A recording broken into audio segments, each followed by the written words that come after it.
Hello students, आज हम पढ़ेंगे 9th क्लास की साइंस की 47th वर्कशीट जिसका टॉपिक है एपिडर्मिस। बच्चों, पिछली वर्कशीट में हमने सिंपल परमानेंट टिश्यू के बारे में जाना था और वहाँ पर हमने जो स्ट्रक्चरल टिश्यू है उसके बारे में पढ़ा था। आज हम पढ़ेंगे उस टिश्यू के बारे में जिसका काम है प्रोटेक्शन ऑफ द प्लांट, और 3 पार्ट्स में इसको डिवाइड किया हुआ है, एपिडर्मिस, स्टोमेटा एंड कॉर्क।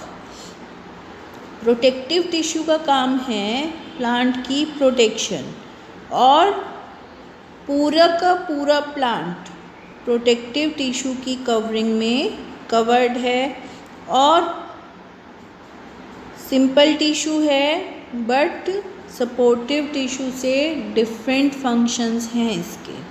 सबसे पहले एपिडर्मिस की बात करते हैं।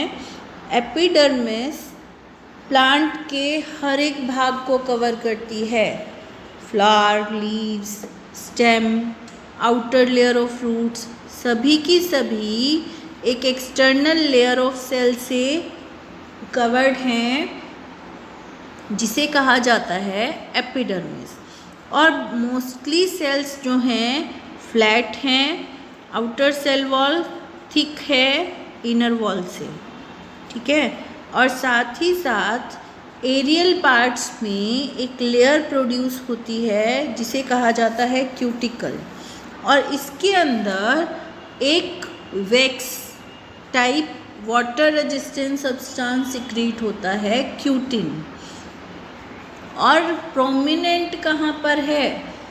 एरियल पार्ट्स में प्रोमिनेंट है और डेजर्ट प्लांट्स में बहुत ज़्यादा प्रोमिनेंट है। कुछ फ्रूट्स पर भी मिलता है कवरिंग में, और इसका काम क्या है? प्रोटेक्शन करेगा against loss of water, mechanical injury and invasion by parasitic fungi. जो एपिडर्मिस की क्यूटिकल है वो ट्रांसपीरेशन को कंट्रोल करेगी और प्लांट को ड्राई होने से बचाएगी। और जो रूट की एपिडर्मिस है उसका काम है एब्जॉर्प्शन ऑफ वाटर, और किसकी मदद से करेंगे? With the help of hair like extensions जिसे कहा जाता है root hair. Root hair water absorption capacity को बढ़ा देते हैं। इसके बाद बात करते हैं स्टोमेटा की। स्टोमेटा हमें लीव्स में मिलते हैं, लीव्स की लोअर सरफेस पर मौजूद हैं, और स्टोमेटा का काम है exchange of gases from the atmosphere and help in transpiration.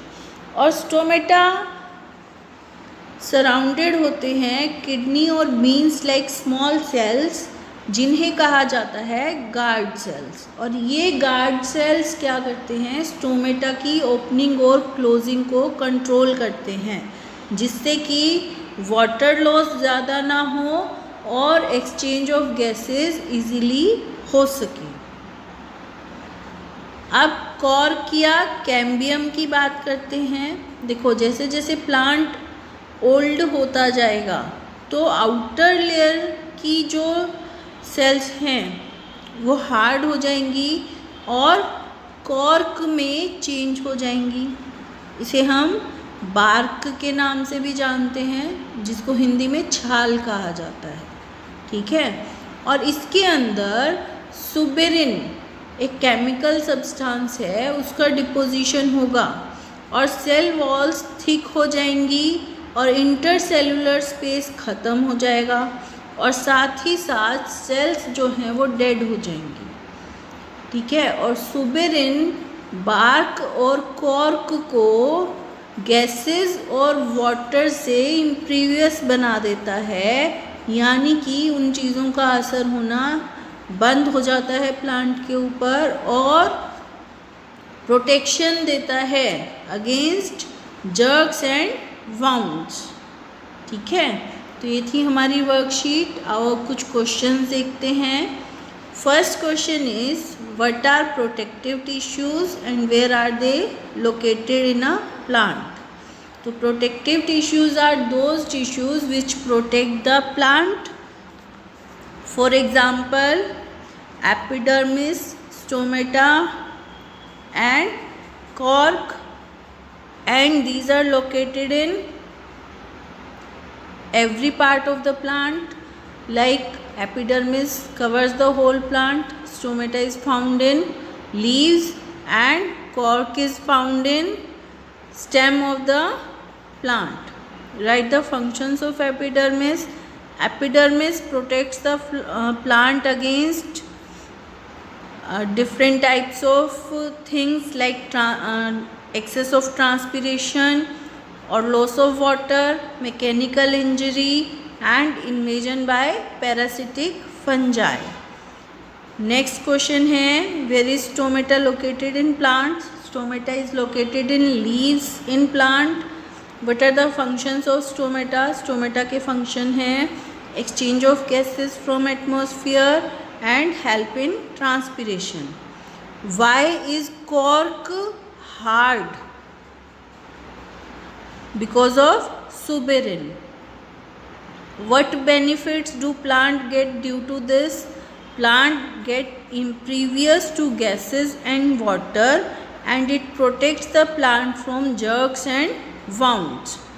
तो बच्चों, ये थी हमारी आज की वर्कशीट. आई होप आपको समझ आई होगी और अब आप इसको इजीली कर पाओगे. Thank you.